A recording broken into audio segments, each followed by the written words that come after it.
c'est un grand jour. Ah oui, un très grand jour. Hein. Très excité. Les varans de Komodo, il y a eu une vingtaine de naissances l'an dernier dans différents parcs zoologiques européens et donc il faut trouver des structures susceptibles de les accueillir. Il y a beaucoup de candidats, peu d'élus, parce qu'il faut avoir le savoir-faire, c'est des animaux dangereux, et la place aussi. Donc une vraie volonté d'investir pour le bien-être de ces animaux. Ok, ok. Bébé. Ok. C'est une petite fille. Bon, voilà, on espère qu'un jour on arrivera à la faire reproduire. Viens.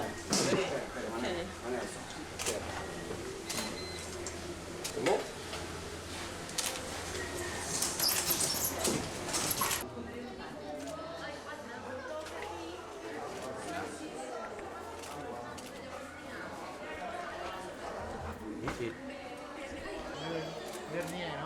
C'est... Putain, non. Ça s'en va ou pas? Oui. Ah. C'est génial. Tranquille celui-là. Oui.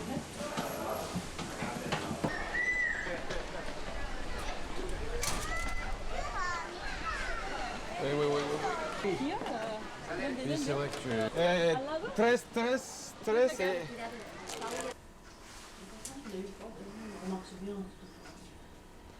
On vient d'aller chercher la 4 jeunes varans de Komodo au zoo de Barcelone. On fait un petit bilan de santé, juste histoire d'avoir un point zéro dans leur dossier sanitaire. Tu te fiches de lui. Bouge pas.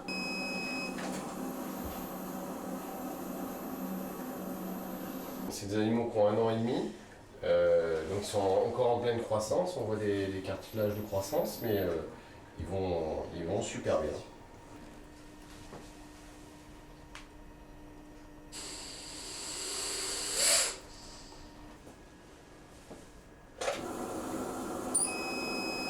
Parfait.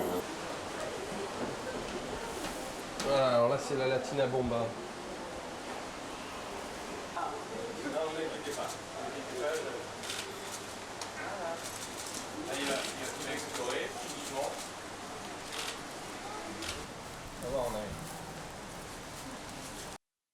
Ces animaux viennent de l'île de Komodo, mais aussi de Rinca et Flores. Donc sur Komodo et Rinca, ça fait partie du parc naturel, d'une réserve naturelle, donc c'est assez protégé. Sur Flores, en revanche, il y a une pression anthropique de plus en plus forte.